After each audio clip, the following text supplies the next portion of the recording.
Daughters, the Donalds here. Just wanted to give you an update on what's been happening the last few months, and also just to say thank you for your love, support, encouragement, and your generosity. We really wouldn't be where we're at without your continued relationship with us.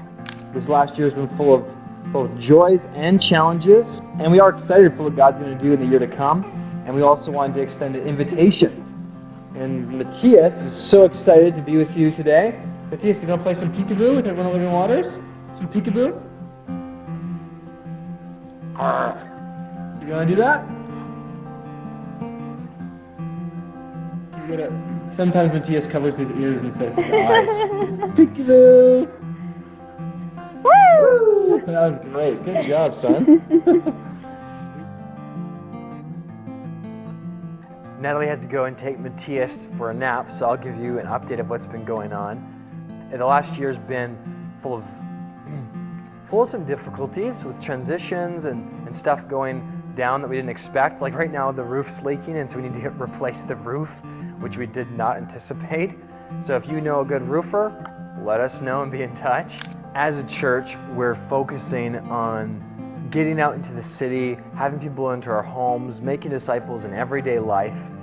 And we also enjoy gathering together, and right now we're gathering Sunday nights. The Sunday gatherings have been really fun. We don't have music every week, but we're getting ready to head into a series on Colossians. We're excited about that. We're seeing people connect and join in. Really, really enjoyable to be together and to operate like that. I want to thank you so much for how you pray and encourage and have been supporting. It makes a difference. It really does. Church planting is hard. Making disciples is hard work. But God's been also doing great things. We saw the first people become Christians in 2012. We had the baptisms. If you haven't seen that video or you're not staying in touch, then definitely check out our website and join the Facebook group. And you'll see on there's all these update videos, and you'll see the baptism video and their stories. Super encouraging, and we're excited about that. We have what we call a launch team.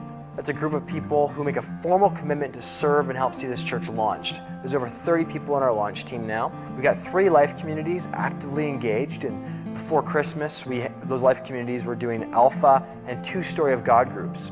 Story of God's walks through the whole Bible in 10 weeks with both Christians and non-Christians, and we saw some friends and neighbors connect with that, which was great.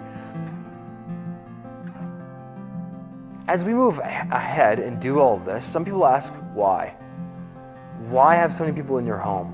Why push yourself? Why do all this work? Why go and start a church? And when I think about why, I think about some of the people we've met. I'll tell you about Ben. Ben showed up about 5 months ago. Didn't know a Christian, had never been to a church gathering, never heard the gospel presented, never read the Bible. And Ben became friends with someone from our church that was out there trying to be outward focused and invited Ben to come to a gathering. He came as well as with a couple other friends, and he was a bit overwhelmed when this is big stuff you're talking about, this Jesus. I've never heard any of this stuff before, really.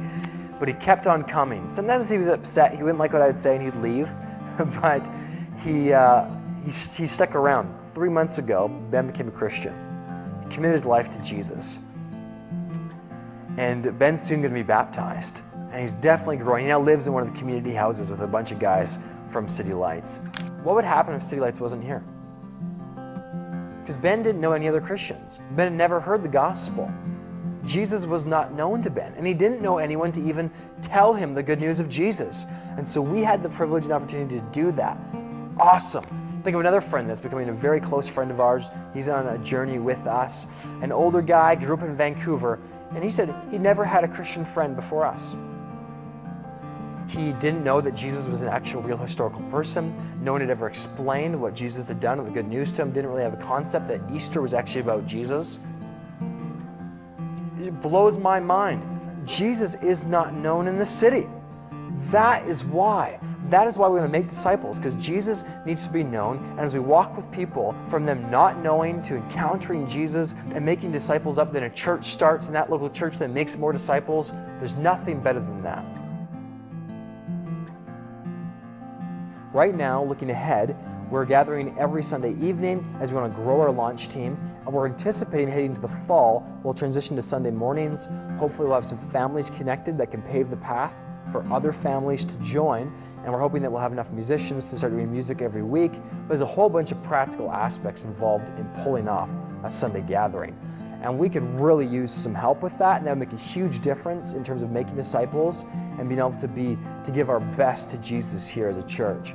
Set up, tear down, music, prayer, encouragement, different people of different age groups just coming and participating and being together. That'd be awesome. So maybe that could be you. Why don't I ask you to prayerfully consider that for the next year, coming on Sundays and treating this like a one-year mission trip, to come and serve, to come and encourage, to come and pray, to come and help with the practical things involved with pulling off the Sunday. Please consider that.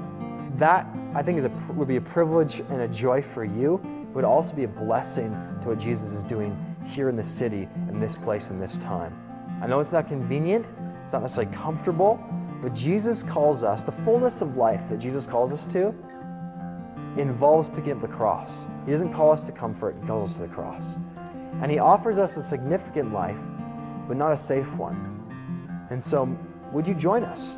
Would you consider coming, serving, and being a part of leaving a legacy, making disciples, and starting a brand new work here with us in the city, and doing that for a year in a hands-on, practical way? That'd be huge.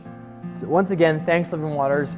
And you know what's crazy is this whole video thing that we've been making. Look how hardcore this setup is. Pollux, who recently joined our launch team, makes these videos. I asked him if he wanted to do an update video because I can't be there in person on the Sunday evening that this is being shown. And Pollux shows up with these hardcore lights and all this system and mics and everything. So awesome to see people, God bring people like Pollux to help out.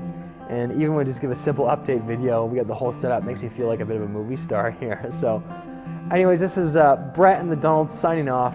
We love you. We thank you. We love for some of you to come and partner with us in a hands-on way. And just pray. Pray that God moves in power. We need God.